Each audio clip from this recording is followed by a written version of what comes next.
So today's my last day, guys. I'm here at the Green Climbers home again, as I always feel, you know, every time I spend my last day on a particular place, I always feel like sad and excited. Right now I'm just trying to find the crew because I'm gonna see if I could do probably 1 or 2 more climbs before I leave. With all the gears, food and camping, it just came out under 3 million Laotian kip, roughly around 150 pounds for 15 days. So yeah, it's a pretty sweet deal. I don't think it's a river, it's a flood. Flood is like the big river. Any water that you find on the river, anything, it's safe to drink. It's safe to drink? In Iceland, yes. Without light soap? Yep. Wow. You drink tap water when you are in at home? Yeah. Only. Yeah, same. Me too. Hey buddy. Hello. Yeah, it doesn't care. Yeah. Good one. Hello.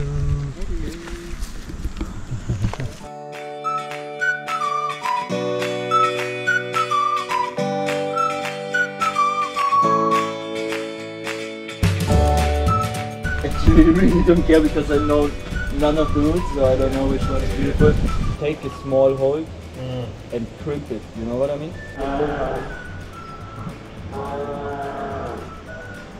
Not sure if it's a cow or a goat.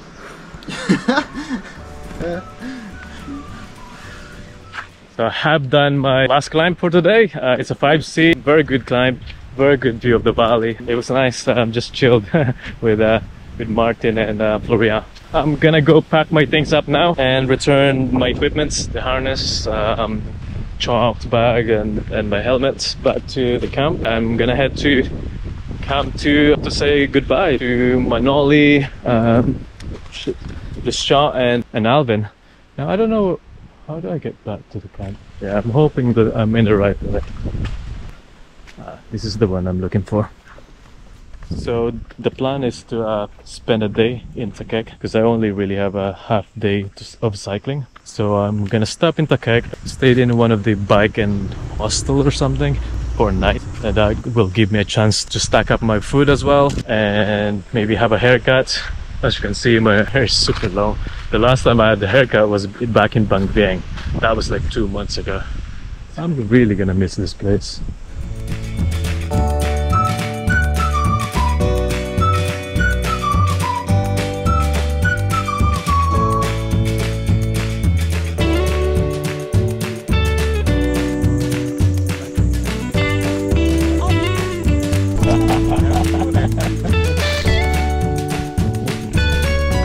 Well,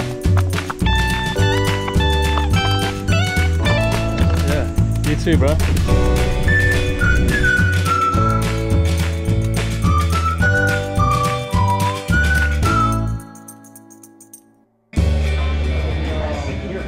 Very good. Some other places. Look at the photos inside. Best climbing photo. Bro, it's really hot. Alright. Bye.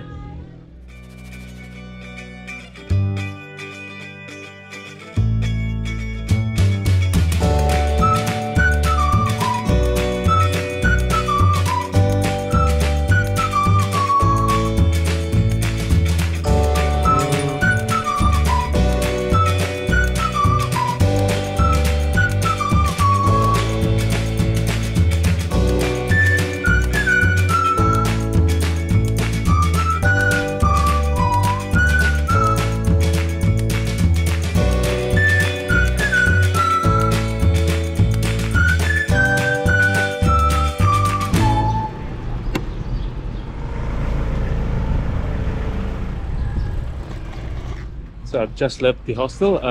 It's called the Bike and Breakfast. Funny name. Instead of bed and breakfast, it's called Bike and Breakfast. It's actually very good. It's very neat and clean. It is what you would expect in a hostel. It's nice. They have a lot of spaces there. They have very good bathrooms and toilets. If you are interested to know, it's 80,000 kip per night. Isn't too bad. It works out to be about £4 or £5. So yeah, I'm just cycling now towards Savannakhet along the Mekong River over to the right. So this road I'm taking is a road that goes through the villages as suggested by Tino and Alice. Tino and Alice are now in Cambodia and they've just done this route. So they kindly show me the route. So they have this app that tracks their pattern, and when I saw it, it looks pretty good, pretty straightforward. It's just literally following the Mekong River, but not on the main highway though, because the main highway is kind of a little bit iffy most of the time because of the trucks. They've suggested to take this road through the villages up until Savannakhet. I think what they're suggesting is to just take the road 13, the main highway number 13, because of the gravel and the road conditions aren't really suitable for a small bike like mine. It's pretty interesting. There's this wiring that goes in the middle of the main road. Some electric wiring. Oh, I better not touch those. Mekong River is still there on the right. It's weird because when I was on the Thailand side, I was riding on the right side of the river. So I'm always like looking to the left. Now it's on my right. It was quite hot a couple of days ago, the green climbers, but now it's starting to kind of cool down a little bit. A lot of these countries here in the Southeast Asia are very, very hot around in March and April. I'm guessing that by the time I get to Savannakhet and Thakhek, it will be very, very soaring hot. So this gentleman here were pointing me to go in that direction because here it just goes that way. Problem with this road is this is a highway and there's a lot of trucks that goes in there.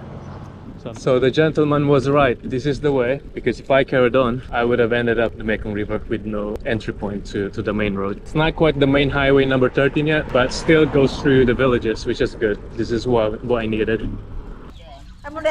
Ants? Red ants?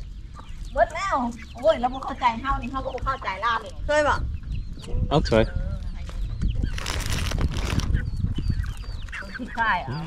Let me oh my god. Apparently you can eat these eggs. Oh my god. Very scary. Is it good? Nice? Yeah. Where are you going? Savannakhet. Oh, And then, my god. And then Thakhek. Oh, yeah. And then Cambodia. The main road is there, just up ahead. But sometimes when you go to the smaller villages or streets, you'll end up with this type of roads, which isn't too bad. I mean, you just have to like really cycle very slow. It's pretty fun sometimes, you know, like you get to interact with the locals more. You get to see what they're up to, you know, what they're doing on their daily lives. Places like this, you really have to watch closely on where you're cycling into, because there's a lot of potholes, and I've seen this enough. Since December when I went to Bang Vieng and Luang Prabang, they have a lot of this type of road.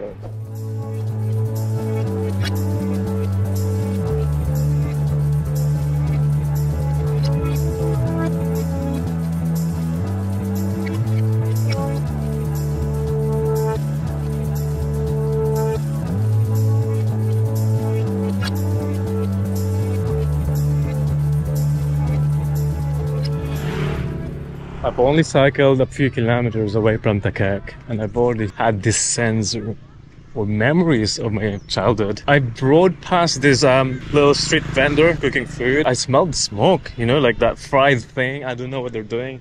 Might have been chicken or something. It reminds me of something, like a memory hidden deep inside my consciousness. And I was like, damn.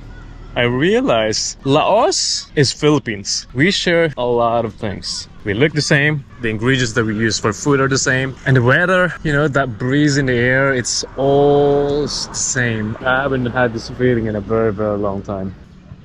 Anyway, I've just stopped by here, so I'm seeing these guys playing football. They're probably going back to class now. The things that they do, like in school, for example, they have like little shops there that sells food. And the type of trees that grows is a lot of banana trees there. You know, all things like mechanical shops, like small grocery stores on the side. Oh man, this is amazing. And I'm glad it's warm, but it's not super warm. So it's only 9:30 at the moment. So I guess it's only gonna get hotter, but we'll see. I'm going south of Laos, so it's probably gonna hit more around 30 degrees on average, similar to Luzon.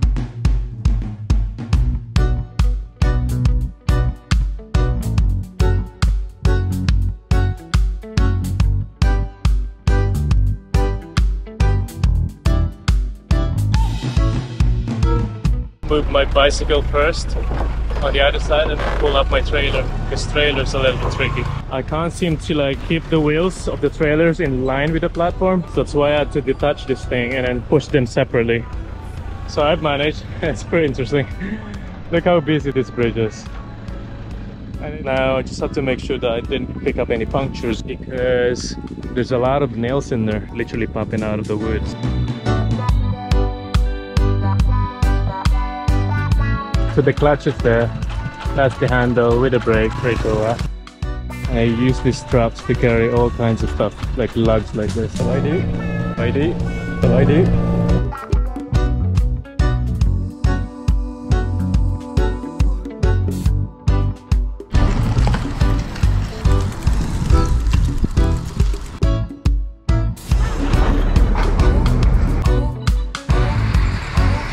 There's a lot of dust on the potholes and stuff, so when the trucks are coming, all those dust just flies. It's not good as well, because you're inhaling a lot of those things. Hello! Everyone seems friendly. It's just like in Thailand, it's like 90% of them will give you a smile and then they'll hooray onto you. Hey! I guess there's not a lot of cyclists that travels in this way, you know, with a small bike, with a trailer. So I guess I'm kind of surprised to see one. It really upsets me whenever I see tractors like that being thrown on the side of the road. It's like everywhere. I've seen them in Thailand, I've seen them in Spain, Portugal, or even back home in the UK. It's kind of sad.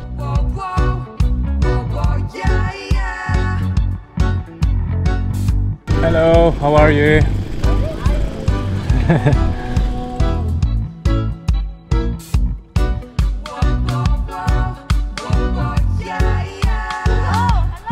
Oh, you look good. Where are you going? These kids are way faster than me. Hello. Hello, how are you? You going to school? The school looks pretty cool. It's brand new. And they have like specific parking spot for their motorbikes. It's kind of nice to see though that kids have this type of mobility, you know, like especially in rural places like this. And it's very, very hot, you know. Imagine walking, which I used to do, from your home into school with this soaring hot in the middle of the day. And it's quite hard. This kid is bawling. Some of the kids here have bicycles, some others have motorcycles.